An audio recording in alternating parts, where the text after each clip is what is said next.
I love this question. How do I make my husband feel more loved? I'm Paul Friedman. I founded the Marriage Foundation. We get these questions all the time. You could write into, go to themarriagefoundation.org and go to Ask a Counselor. You know, you should definitely subscribe to this channel because the answer I'm going to give you is going to make you feel so good. You're going to realize there's so much to learn about marriage. All of that stuff that's out there now that is not tied to the Marriage Foundation, not much of it is very good. You want your husband to feel loved. Probably you're feeling like he may be slipping away. Or where is that joy that you had when you first got married?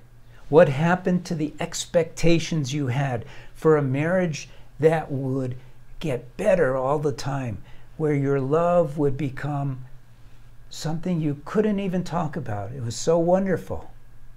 Where the happiness just kept growing.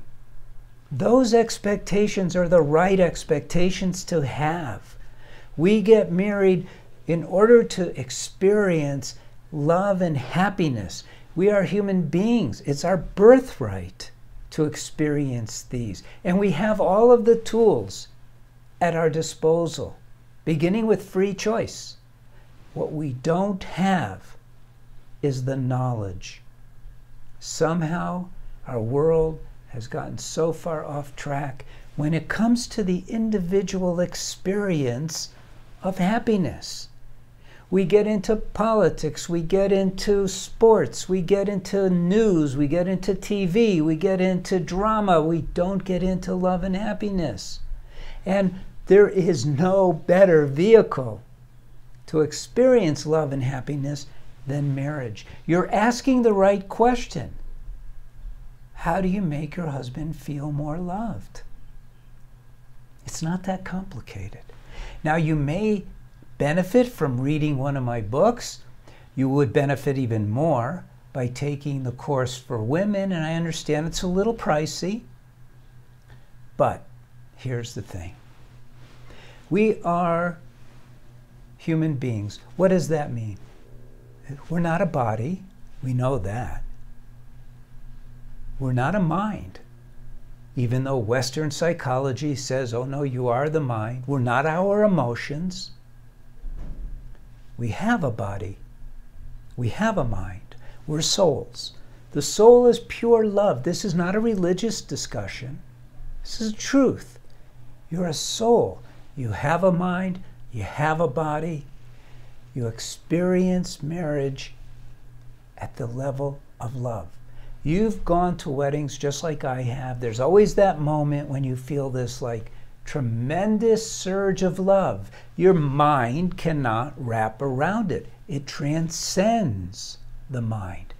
That's where you're supposed to be with your husband. How do you do that? That's the question. How do I get my husband to feel that love? Is by being that love. How do we do that?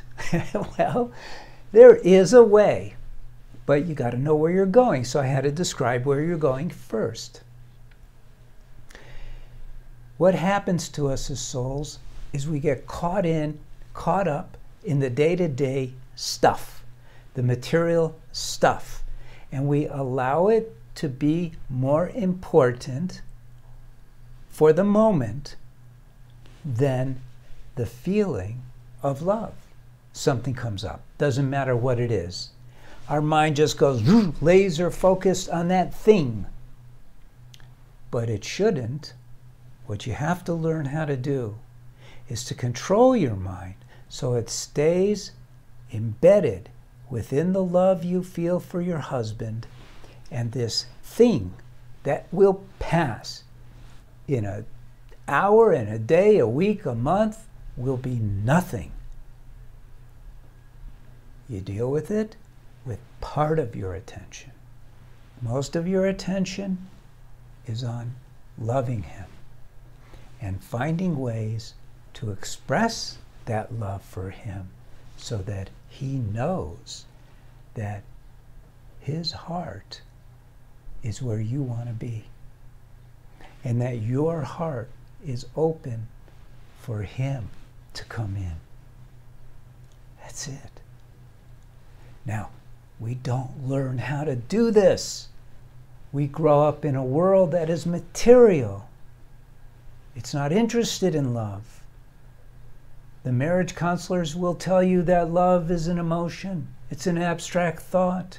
They're idiots. They're good people. They're good idiots. But they don't know. And that's why there's such a high divorce rate, unfortunately, because people don't know how to get their marriage to where it's supposed to be. And where I'm telling you is what it's all about. Go to our website.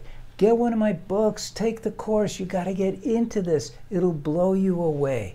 Marriage is the most amazing path in life.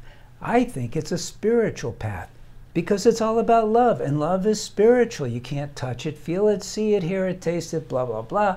It is transcendent, metaphysical, but it's where it's at. You know, you take a look at these guys like Stephen Jobs. He's dying. What does he say? This guy's my hero, by the way. I'm not putting him down. He goes, I blew it. I blew it. I didn't have that love, that connection in my life. And I wish for you that you find it. I wish for you that you find it too. Please subscribe to the channel, leave a like, leave a comment, visit again. I hope this was helpful to you. I didn't tell you buy him flowers, cook him a good meal, right? I'm not going there. That stuff, it's fine. You'll do that anyway, but you'll do it from the heart, not just to get him to think a certain way. That's manipulation. No, you want to be the real deal for him. That is what it's all about. Take care. Paul Friedman here from the Marriage Foundation. Thank you.